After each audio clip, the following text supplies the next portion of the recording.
Ladies and gentlemen, today on the Kharmakast, we have a good buddy of mine. He goes by the name Yoga Steve, and I don't know if I've ever known you as anything different. I know most people don't know my last name.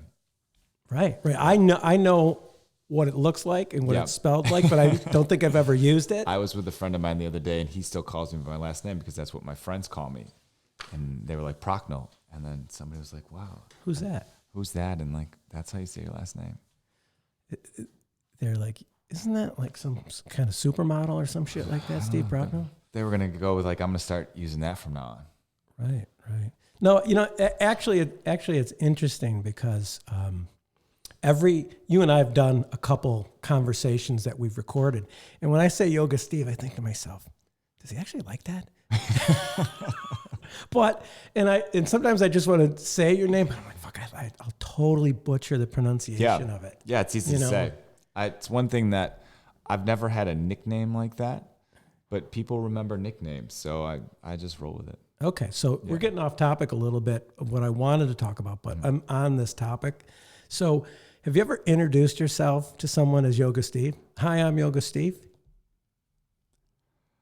I want to say yes, because in the context of maybe where I was introduced, so if it was something that I was teaching and I got introduced to the group that way, or if I knew that the person would only know me if I introduced myself that way. But you wouldn't like be at a bar in Boston and be like, you meet somebody like Yoga Steve. No, totally not. I think that's like conceited. That's like saying that you are the master of yoga. Yeah, totally. Exactly. So they would be like, I don't want to talk to you anymore. But it's weird though, because then if I introduce myself as Steve and they might know me and then we might be talking for a while and then they're like, oh, you're Yoga Steve. But I've still introduced myself as Steve. Gotcha. So now on that thread, if I was in a bar in Boston and I introduced myself to somebody as Karma Train, do you think they would be conceited? I just think they would question it and they would be, what does that even mean? Is this guy crazy? Yeah.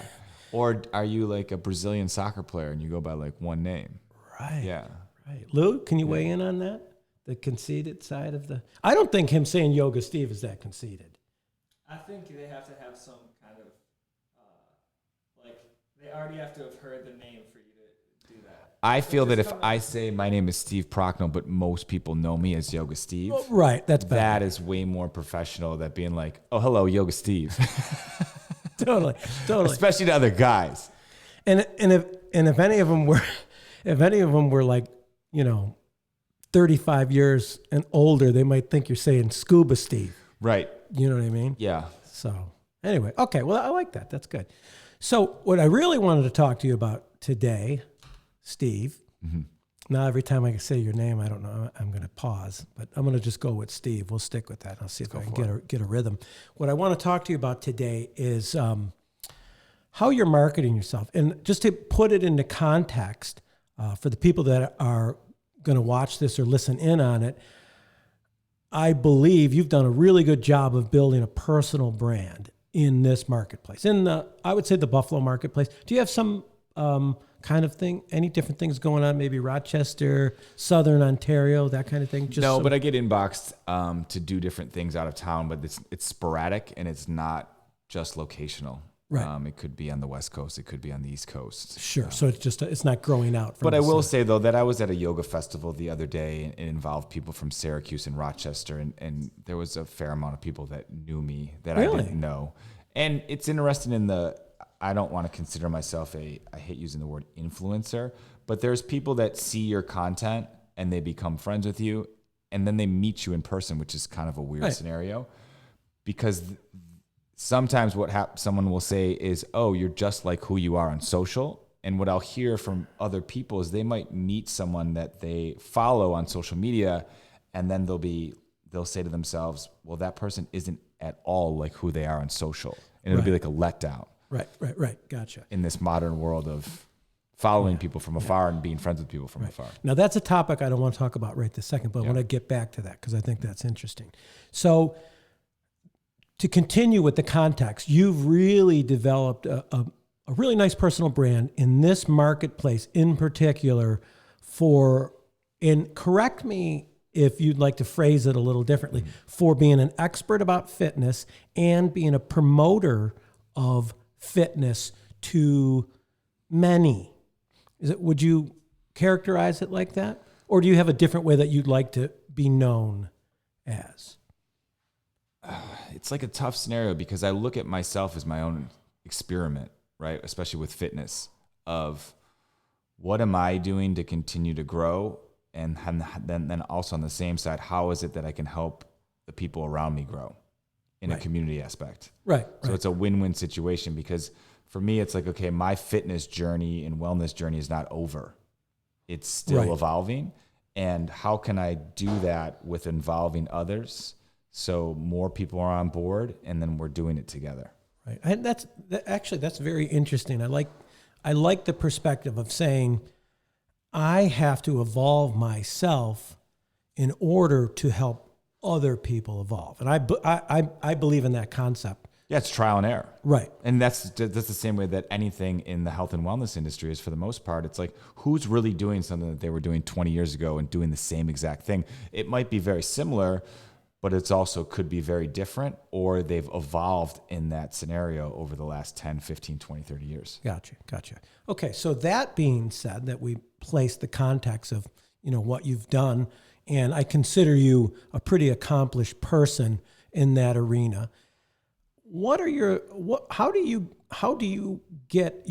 broadcast your brand, or how have you broadcast that brand to the people that you've broadcasted to so far? And like in answering that question, also answer where you want to go with it, like what you haven't achieved yet in regards to broadcasting. So the first part of the question, a lot of the things that I do is I put out what I do. It might not be every day on social, but there might be a day where I put out everything that I'm doing that day. And it might be my own personal fitness and wellness, and it might be the things that I'm doing in the community with health and wellness. And so you obviously on social media, you can see how many people are watching your Instagram stories. Right. Instant feedback. Right. Or commenting. Right. And what I'll say is that a lot of people will come up to me like, I don't know how you fit in all the things that you fit in one day. Right. And what I take from that as well is that when people see that you're doing the work and that you're out there not only doing things for others, but also doing things for yourself and like living the things that you talk about, people want to be around that. Right. And people respect you. And so you think again, correct me if you don't agree with the way I describe this, you think documenting your journey is a way to organically kind of build the audience? Yeah, in the aspect of people don't care how much you know until they see how much you care, right? So when I'm out there doing all of those things, you can only reach so many people in person. For sure. And a way to market and advertise that is not showing people by bragging. You just give people an insight on what you're up to, and then they give you the credibility that, okay, this person is really out there doing the things that they're talking about. Right. And there's so many people looking from afar that are dabbling to come into your community. Mm-hmm. And it might be that one thing that you put out that they're like, I want to go to that next time. Or you advertise and be like, I've seen this person put out that so many times, and today I'm going to get off the couch and I'm going to go to that thing, because you never know when someone's free and available. Because let's face it, in our busy world right now, everybody's not always free and available. Right. But if they're free and available for that one event that you're putting out or that one thing that you're doing, and they go, they might come to everything that you do from then on. Right. That's great. And so it's just repetition. Right. The thing that I have always admired about the way you do it, and this is my perspective watching you, you have patience with the process. You're not going to artificially try to become something that you're not just to get followers or attention. You have patience with the process.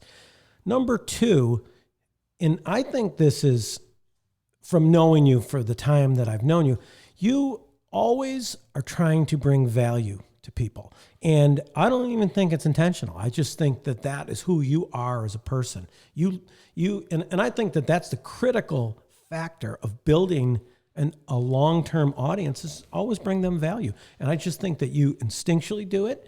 And I really admire it because sometimes, like, when trying to build up my audience, I have to think about it. Whereas I don't think you have to think about it that much. I think it's just very instinctual that you bring this value to people.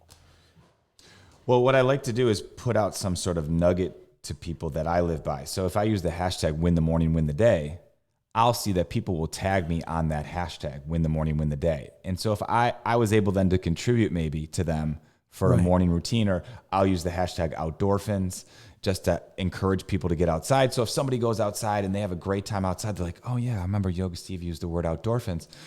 And so then the next time they're maybe not thinking about getting outside, they're like, oh, I remember how good I felt the last time I was outside. And so they, in my aspect, they come back and say, well, you know what? Like that person, they gave me value because that time I didn't want to go outside, or that time I didn't want to get up in the morning. If I come into their Jiminy Cricket for a second and say, you should get up, well, then I know that I'm adding value to them, but also then we're continuing to build community because we're staying in touch. Right. And your thoughts on what I mentioned before about patience with building your audience. I think what people don't realize is I can teach a class in front of 250 people, and then the next day I might be teaching a class to 5 people. Right. And so sometimes people only see the certain highlight reels, but the patience of continuing that it's not always going to look exactly as I want it to be, and still staying in it, because also people know.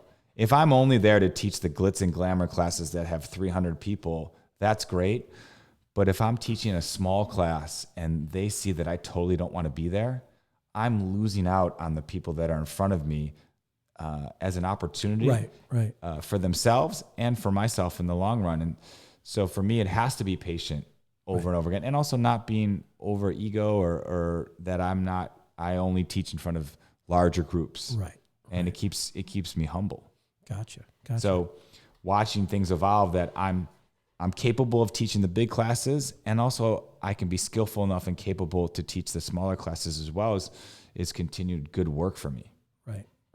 And I haven't really watched it close, but it seems to be that your following grows at a steady pace, not at a like bottle rocket type trajectory.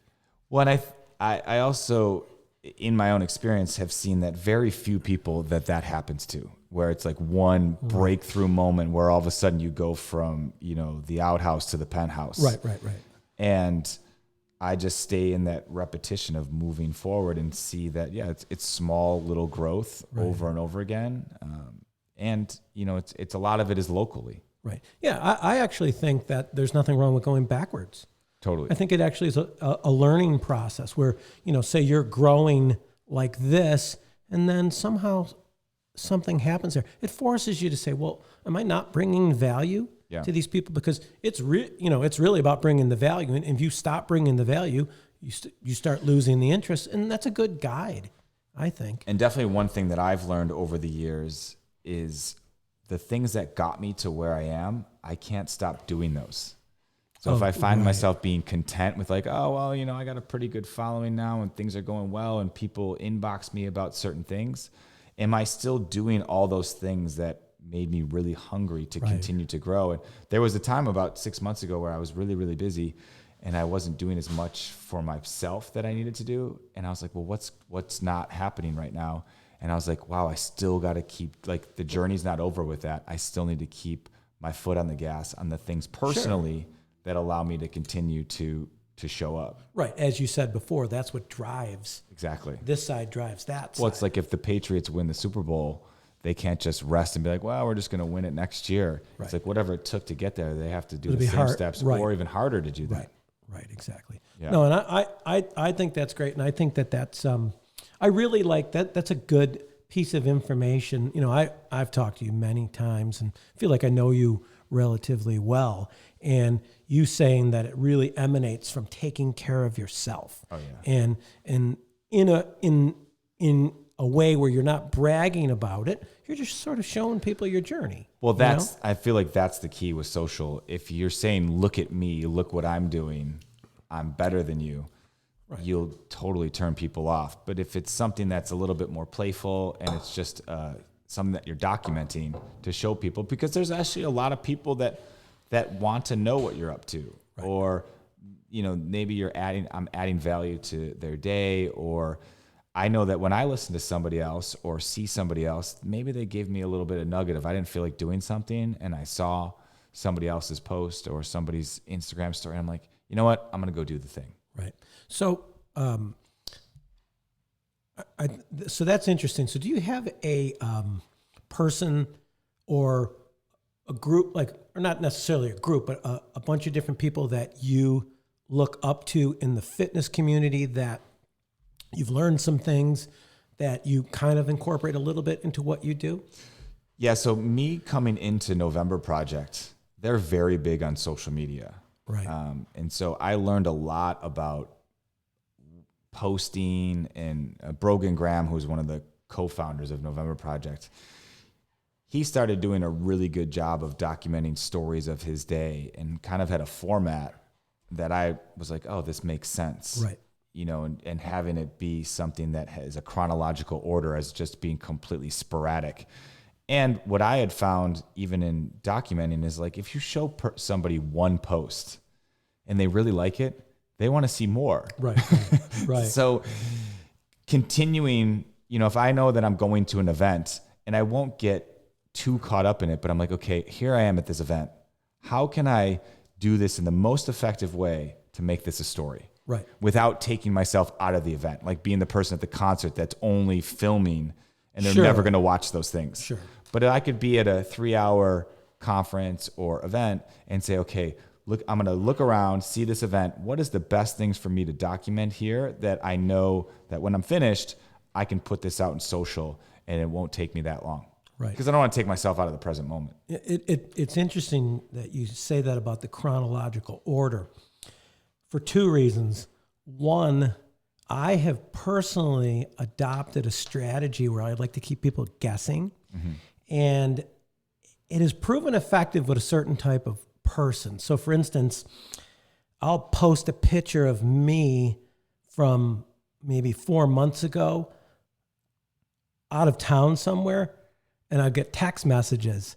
Hey, are you in, blah, blah, blah. And I'll be like, no, I just found that. I put it up there. And it really I get a lot of attention from a certain group of people that are my friends that I enjoy. It gets them thinking about me, and oftentimes it'll lead to a little conversation with them. However, on the flip side of that, I also know that if you're reading a book and somebody ripped 20 pages out of the middle and put them somewhere else, it would really mess up the book. Right. You know what I mean? The book was intended to have a sort of a chronological stories. Another example of that is if you watch some of these reality shows, to me, it's super annoying, but I know why they do it. They repeat scenes over and over again because I believe that they know that the viewer is not super focused in, and to keep them moving along with the story, they got to repeat a couple spots along the way. And I remember watching, a couple shows that my wife likes. I'm like, God, I can't look at that scene one more time of this person poking this person in the eye because whatever, And I said, it's just so annoying to watch that. And then when I thought about it, I'm like, hey, you got to keep people moving along with the story. And if they miss a sort of an important part of the story, you could lose them. Well, right. It's how are you bringing value to somebody? Right. And the chronological order brings sort of value. And that's why a lot of the stories that I'll have, at least in the social media aspect, will have the end at the end. So people know that that's it. Right. And it might pick up somewhere else, but for that part, it's over. Yeah, I think that strategy, the chronological order strategy, keeps them engaged longer. It seems like it would have to. However, like I said, it's going through my brain. I get a kick out of getting people's attention because I can confuse them and it gets them thinking. I even do things occasionally where I'll send out an email for my company to market something and put a mistake in it and then I'll send another one with the title that says, oops, mistake in that last email. The open rate on the second one is dramatically higher because it was the oops email. People want to know what the mistake was. Right. And I accidentally did that, and it worked. So what happened was we sent out an email. There was a grammatical error or maybe a date error. And I'm like, oh, no, that's bad. Yeah. So then I sent another one out, and I put oops on there. And it went from like 20% to 35% open rate. I'm like, I'm onto something here. Now, I don't overdo it, but I found that interesting. So in my mind, to get short bursts of attention, sometimes to like... Well, because it's different. Sometimes you have to disrupt. Right. You know what I mean? So I think like that. It's interesting you saying this because I probably err on the side of just trying to disrupt people versus tell a story that I don't lose them at one point in the story. Well, and then so people are going to you for that. So you're creating you're almost training somebody's mind of like when you're posting something, they're like, what random thing are you going to post? That's a great. So they'll look at yours. And then for mine, it might be, well, what's Steve doing today? Or like, what's he up to? Or what has he got going on? Or is there something that I need to know? Or what crazy thing did he do today? And then we're both adding value in different ways. Right. No, and it's funny you say that. People look to me for that. My wife regularly tells me, she goes, every time I see my friends, they're like, oh, that Dennis, what's he up to now? Exactly. And sometimes they'll be like, I don't know what he's trying to say.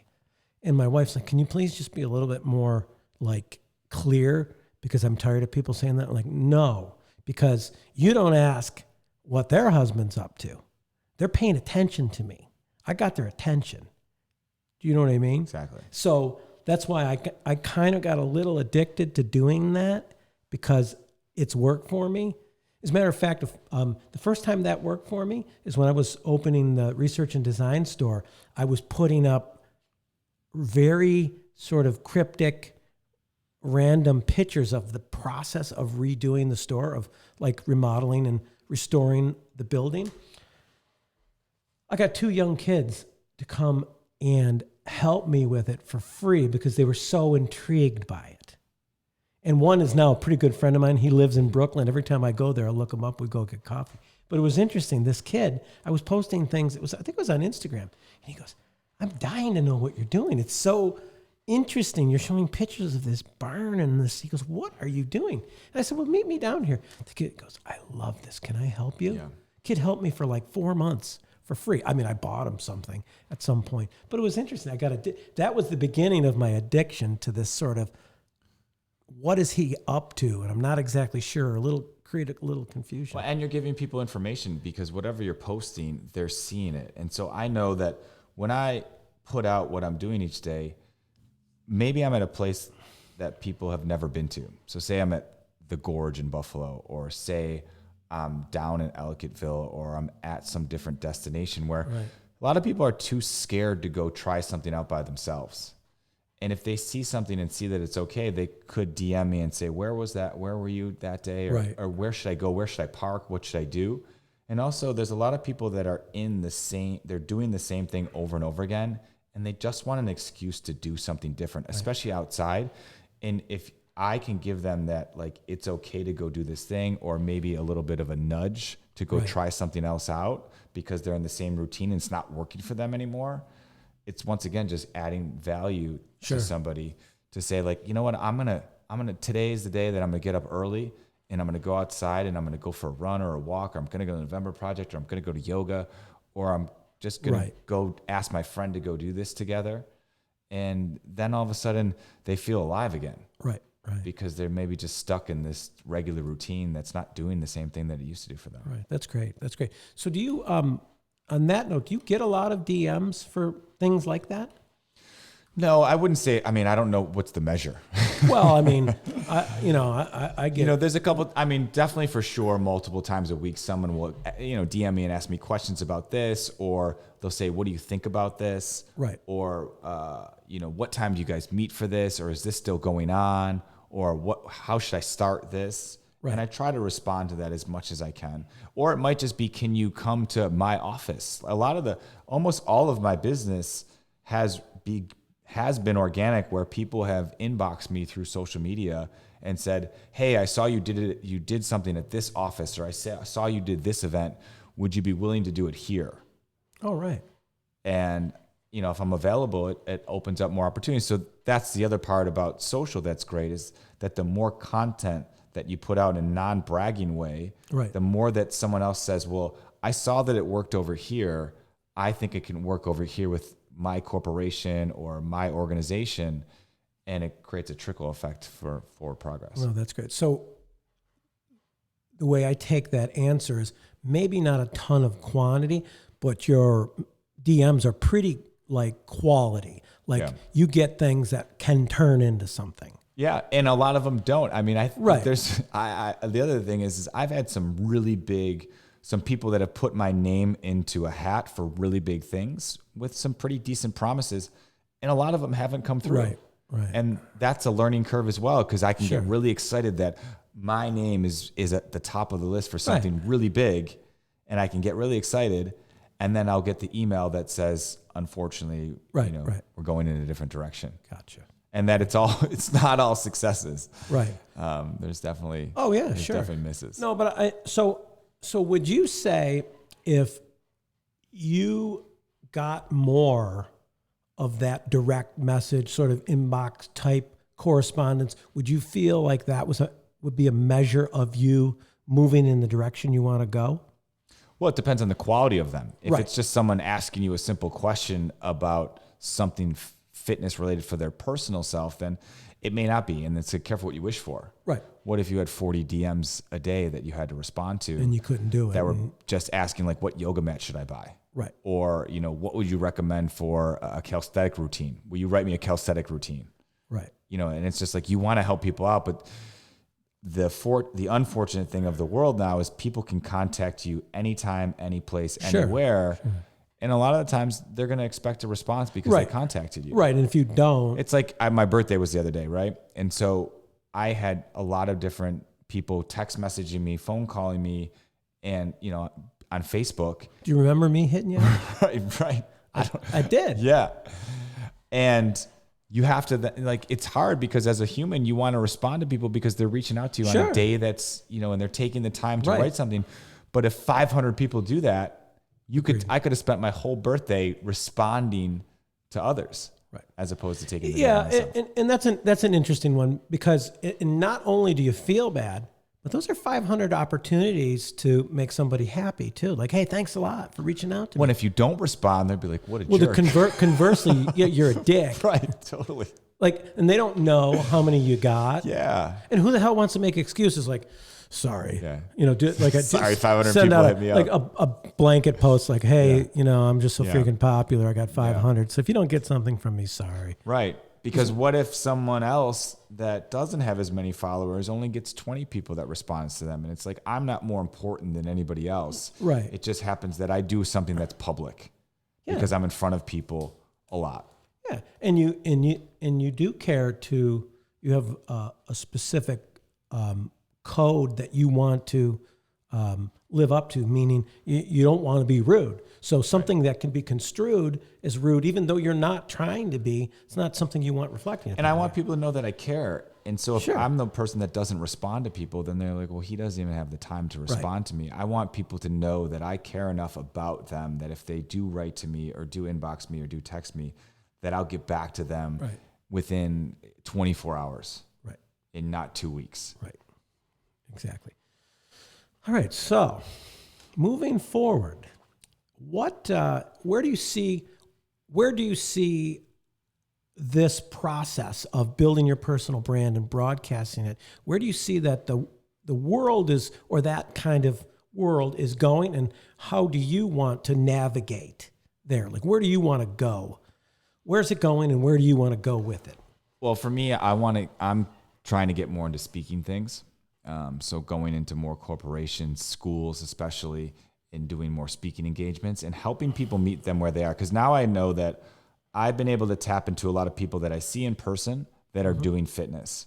But I also know that there's a lot of people that need help just getting off the couch. And I'm trying to meet people with where they are. And so in the speaking engagement stuff that I'm doing, it's more or less helping people do morning routines and evening routines, because that might be step one. They may not be able to go to a workout at 6 a.m. and do 40 minutes of calisthenics. That's true. And I'm that person. Right. And so if I can help start somebody with just waking up and doing 5 minutes of something, waking up early, and like, what do you do for the first 60 minutes of your day? Do you even have a plan? Because it's kind of like you either have a plan or a plan has you. Right. And so it's a choice, and helping people navigate into that by going into offices and saying, we're going to do an interactive talk where I'm going to help you get going with your morning and evening routines. And if once you start feeling good, then, because you got to, for the most part, you got to feel good to want to do these things, especially if you haven't done something in a while. So meeting people with where they are there and getting that going, that's number one. And I've been teaching in prisons for about 1.5 years, and I'm teaching more in prisons now. And that's something that I'm very connected to, and I want to help continue to grow.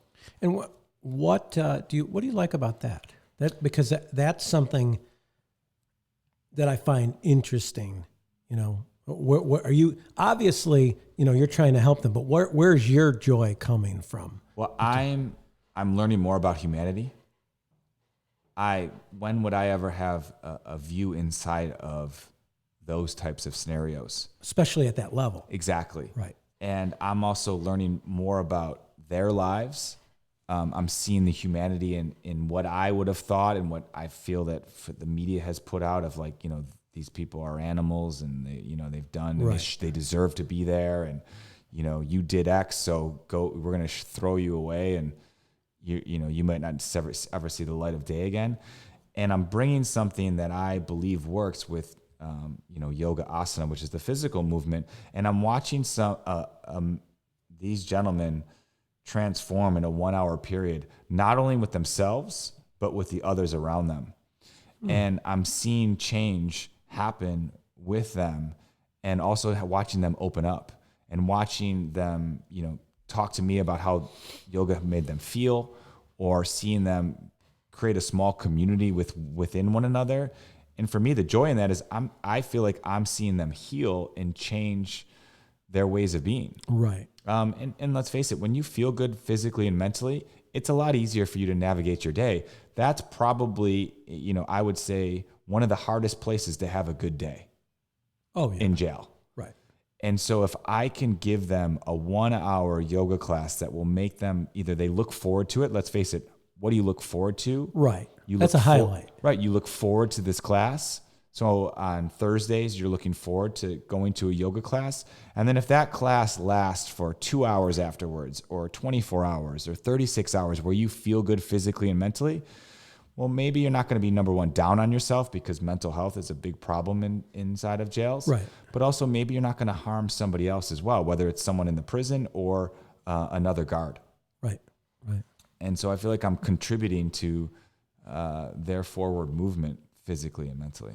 And how often do you do that? Right now it's once a week, but I'm trying to do that more, because I know that one yoga class a week is great. And though if I was doing it with more frequency, the benefits would be even greater, because a couple of the prisons that I'm doing, they're getting out and they will be on the street.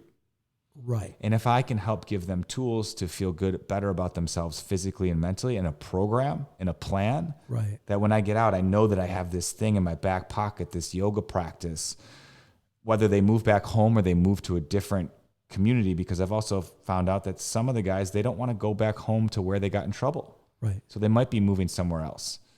And knowing that they can go to a yoga studio, not only that they have the physical practice, but there's a lot of good people that go to yoga studios. Right. So you might start to meet better friends and better people to hang around with too, because let's face it, for the most part, you're the sum total of the 5 people you surround yourself with. Right. You start to surround yourself with people that are great. You get to learn about them. What are they doing that's positive? Right. And what are they doing on the daily? Right. And, then I feel that whatever their circumstances was before, you can help change that, because their environment will then change. And is that something that you document in any way, shape, or form? Well, I didn't for a while, and now I'm starting to do a little bit of a vlog for myself after I finish each time. Because then just video and putting it on my phone, and just saying, this is what I'm taking away, because you can't bring your phone in the jails. Right. So upon leaving, I just sit there for a minute and I say, this is what this gentleman said to me after class, this is what I noticed when they were doing the practice. So I can remember these breakthrough moments where I watched two guys that I've never trained an assisting pose, watch them press their hands into one another. Or I watch some guy just yell out loud, I feel so good right now. Right. And I don't want to forget those moments. No, that's great. Yeah. That is, so there's nothing inside the prison. You can't record audio, video, period. No. I made that mistake the first time when I went to the orientation is I brought my phone in and I pretty much almost got a beat down for doing that. By the guards? Well, the people in the sort front. of a verbal Yeah, beat well, you down. just can't do that. Nothing can be documented in there and you can't stream anything or bring anything inside of there for just safety reasons. But that's interesting because the media does go into prisons. Yeah. Do they have to go through like a process? Yeah, there's got to be some sort of process that I don't know enough about. Right now, everything is just completely private. I think that's great. Truthfully, I think it's cool that you do that for you. I mean, you help them, but you're not trying to use that as a tool to get noticed necessarily. I think it's just building you personally. By helping them, it builds you personally and internally. Look, when an inmate that's been in jail for 35 years looks at me with almost tears in their eyes and says, "Thank you, Steve," I can't tell you how no, there's that makes me nothing right. feel. There's nothing better. And to know that gentleman would have never taken a yoga class and you've given them some sort of, whether faith in themselves or faith in anything, and all that I have to do is show up and teach this practice, and it makes them feel better about themselves and also kinder to others. There's nothing like it. Right. Again, circling back to what you said about your ability to help people is through helping yourself too, and you feeling good about that makes you better, and then you could bring more of it. As you get better, your ability to give value to people gets better. And it comes back to, with much is given, much is expected. Shame on me if I'm not doing that. Right. Because I know that being a guy and having my own, physical background in sports and athletics, it allows me, a little bit easier for them to connect to them right away. And so if I have this ability to do that, then shame on me for not going in there to try to help. Right. And how did you get started with that? It was just through friends of friends, and somebody was looking to get into prisons, and they also just needed a guy. Right. In the beginning, and also some friends of mine that knew people inside of the jails but it took time, just like anything with patients. A lot of the programs that I do outside of the yoga studio, they might take a year to happen. Right. Or to actually get started. Exactly. Right. And they might have setbacks, and they might say that it might get going and then it doesn't. Right. And you just have to be patient and continue on my own journey. Now, is this something that you see that will grow into other instructors doing it? That's the goal, because right now, on Thursdays, I'm driving about 170 miles between the three jails. No kidding. Yeah. You're doing 3? Yeah. Holy shit. So my whole day, I leave at 7 a.m. and I don't get back till about 3:30. And that's just teaching 3 classes. No shit. And also, the guys that can take class during the day, that means that they don't have a job in the prison that they're working during the day. Right. There's a lot of guys that might be working, whether it's in the mess hall or in the yard or different things, that they just can't come during the day. So we're missing a different population. So if I can help different times of the day for guys to take class. And you're funding whatever it costs you yourself. Right now I'm working with Yogis in Service, which is I'm on the board. There's a small kickback that I get, but it's not little gas money. Yeah, it's not something that's sustainable if I wanted to do that. Right. To do that full time. Right. Yeah. Louis, do you see the halo? Like if you look close over his head, holy fuck. No, I'm serious, man. That's fucking amazing. Yeah, it's I'm not that good of a person. Yeah. I like to think like, you need me, man, I'm there for you. But shit, that's awesome. Yeah, it wasn't something that was on my radar, but I feel that ever since I started teaching, it's all kind of led me to this place, between the veterans that I teach at the VA and the prison projects. Those are things that were not essentially in my eyesight in the beginning, but now that it's taken me to this point, it's something that I want to keep doing. Well, I would say that documenting these things for the purpose of growing the programs would be a very good thing to do. And I believe that when the time is right, those things will all come into play. I think just so the same thing of patience. Yeah. If I nudge them all the time to document, they would be like, "What's this guy really in it for?" Right. So instead, I just continue to teach, and when the correctional facilities are they'll ask you. Yeah, I think exactly, because they'll want this. If they start to see the value in this, which I'm sure they have already, but when they start to see the possibilities of this as a program that grows and brings value, like you're saying, they're going to want to. Well, I know that just last week, a guy came up to me and said, "This is the best program inside of this prison. Thank you for being here." An inmate? Yeah. Wow. And now, how do the so obviously the inmates that have been involved really enjoy it and see the value. What about administrators and guards and things like that? Are they on board as much as the inmates? I can't speak for them because I don't get to talk to all of them. Right. But I think whatever's if this is helping their behaviors and helping keeping them out of trouble, I mean, let's face it, the prisons, you don't want anybody, they don't want to deal with fights or arguments or anything like that. Keep the peace, man. Yeah, exactly. Shit. Just like, I was there the other day and they had a graduation for high school and GEDs. Right. So if the guys are enrolled in programs, the more that the guys are enrolled in programs, the more that they're just going to, continue to behave well and follow the program. Right. You don't want people, causing trouble. So I feel that with the yoga programs, it's helping keeping forward progress in the prison. Yeah, and keeps their minds from being idle. I will say, I don't think a lot of the guards do yoga, so they may not understand it, but I feel like they respect it. Yeah, definitely. Yeah. You might want to consider doing a program for the guards too. I would love that as well, but because they're under stress too. They're under a lot of stress, and also a lot of their jobs involve sitting for a while. They're not moving a ton, right? And so where is their physical movement after an 8 or 9 hour day? I don't really know. Right. So, I always think that yoga can benefit pretty much anybody. So I would love to do that as well. But, also I don't want to force things on people. Gotcha. The guys that are coming to the yoga program, they also want to be there. So they want to take the class. And have you had some people take the class and like midway say, "That's not for me"? I find that what usually happens is they find out quickly that it was a lot harder than they thought. So it might not be that it's not for me. It's just maybe they're not there yet. Right. And the class or they're physically, they might, need to do a couple things to kind of re-enroll themselves into the class. Right. But what I will say is, guys will tell me that they're meditating on their own, or ever since I started doing yoga, my life's been more positive and I've been thinking better about myself and others and better things have been happening to me. Gotcha.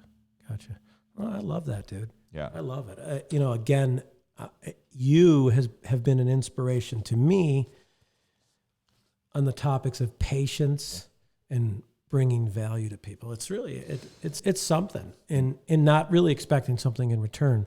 That's the most, it's funny because I think that if you don't expect something in return, it brings more attention to you. It also can keep you personally satisfied. It's not like, the return comes in helping them. Then you don't want anything back from any of those. And people they know if you're looking only for a response. People are so smart and they can feel that vibe if you're actually only in it for yourselves or only in it for a response. Mm-hmm. The other thing about patience that I've learned in the prisons is I have to get to one of the jails almost an hour before the class starts. So for me, having no phone, I lose complete control over how long it takes for me to get into the prison, how long it takes for me to get to the gym, and when I leave, which is not something that most people are used to anymore. So you can't schedule anything over a block of time because you're not. Well, what happens now this doesn't happen often, but what happens if there was a fight in the jail? They shut it down. Oh, you're in the jail for that. I'm in the jail till it's cleared up. Now that's only happened once or twice where To you? Well, not a fight during our yoga class, but in one of the jails, if there's an instance anywhere, everything gets locked down. Right. It doesn't matter if it's in the other side of the jail. So until that's cleaned up and everything is back to order, which could be 45 minutes, our class might have ended and I'm not going anywhere for 45 minutes. Nobody's moving in the prison. Right. We're not used to that nowadays because we get to kind of do whatever we want. Sure. So I lose, and I don't lose, but I don't have control over anything during the time that I'm there. Like I'm getting escorted to and from, and the doors are closing and opening in front of me, and I wait till one door opens and one door closes, and that's it. So it's a great opportunity for me also to let go of I have no control over the situation. Right. I just have to be patient. So you got to use your meditating skills. Oh, totally. Yeah, it's good. No, that's great. That's great. No, actually, it's really good to catch up with you. I thought I was on top of what you have going on. Well, I can't talk about those things. Right. We don't talk about those. Right. Yeah, so that's something that I don't post on social because we're not supposed to do that. Really? So we have to burn this. Yeah. Well, the thing is it's for your own personal protection. Right. Because if you think about it, if I was always on social media telling people when I was teaching at X prison and what time, well, what if somebody inside of the jail said, hey, you need to get in touch with this yoga teacher. Tell him to tell me this. Somebody shows up with a gun. Shows up at my door and says, you got to go tell this person this or else. Right. It's for the safety of myself. Sure. Yeah. Now, so you're saying you can't say how you're coming and going, but can you say we wanted to use this interview, the content that you gave me, can you talk about that you actually do it or just not when you do it? Or do you think it's pretty much Zippo? You can't talk about it at all. I actually don't know the answer to that. Oh. Yeah. Because I'm not supposed to put anything on social, but this is also, we didn't talk about any specifics. No. We didn't talk about locations. And it's a positive thing. That's interesting. Like there's the Prison Yoga Project, right? That's a national thing that talks about where they teach and they have photos and things of that nature. So it's always situational. Sure. Well, that's great. Great to catch up with you there. Thanks for having me. Stevie. Yeah. Give you a different name. So that's part of my wellness journey is that it's continuing evolving and it's leading me into different places that I never thought it would. And that's what I hope it continues to do is that every year and every 6 months, I'm doing stuff that I never thought I was doing. And I'm in front of people that I never thought I would be in front of. And I'm contributing and adding value to, still having the people, the communities that I love to contribute, but also bringing them into new scenarios. So it continues to make me evolve and continue to adapt to what's needed. Right. Just like as in the world that we live in now, everything has to be adaptable. Right. And I believe that is a very good strategy to build brand. I think you're really on the right track with it. The patience part of it, I've come to really have a respect for that concept because it's, and I've learned, to have a respect for it that I didn't have. I want things to happen. We call it the long game. I'm in the long game. Like the short game was there in the beginning, and then you realize that the short game, it really doesn't work. Well, short game, when you step into my world, short game is advertising. The long game is brand building, and sales last a couple of days. Brand can last for generations. Exactly. And what really has value? You know what I mean? The brand, they both have value, but the value of a brand that represents something that people respect it has a limitless value, and I think that's great. And I think it's like the hero's journey. It's like, are you writing your own book? And like, what chapter are you on? Right. Yeah. Well, you're on the right track, and you're an inspiration. Trying my best, my friend. And thanks for being my friend, man. Thanks. I mean, I have to double thank you now that I know about. Just a quick side note. My dad used to be part of this program that when prisoners would leave, he'd become like a mentor to them. And I'm telling you, I remember back then, my mom was like sort of upset about it. She was sort of worried that he was getting into something that could cause him a problem.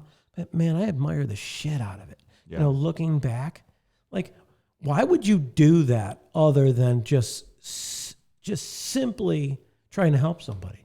Yeah. You know, there's no, I mean, the value is just trying to help them. There's no, you know, they didn't get paid. There wasn't, you know, he just simply wanted to help these people. I mean, You know? the other day was a really nice day out. When I walked in to teach the class, 2 of the inmates said, "We know it's a really nice day outside and you didn't need to be here, but you're here. Right. Thank you."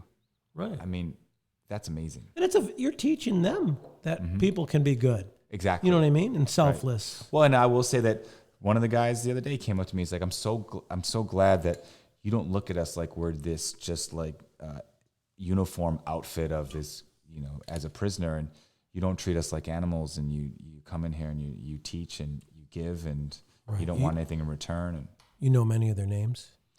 I don't actually. Not all the places that I teach at, the uniforms have their names on. A lot of them just have a card, which, well, sometimes they're in like more of like a phys ed clothes, Right. depending on what they're allowed to wear. So I won't always see like the name badge. Right.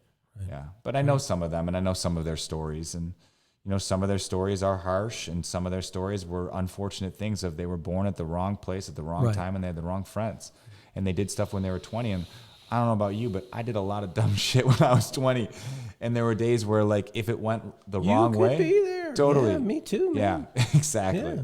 And not So- because I was trying to hurt anybody. No. Just dumb shit. Just Exactly. young kid trying to have a little fun. Right. You know? Wow. Yeah. Well, that's great. Well, I'll tell you, that's a great lesson. I'm really excited that we went down that path because it's about that patience and brand building and everything. So Yeah. keep up the good work. And I'd like to Thanks. talk to you more often Yeah. Let's do it. because it's pretty inspirational. Hopefully I could bring some kind of value to you, my friend. You are. You know? You Well, are. Well, thanks. Yeah. Awesome. All right. Well, peace, brother. Cool.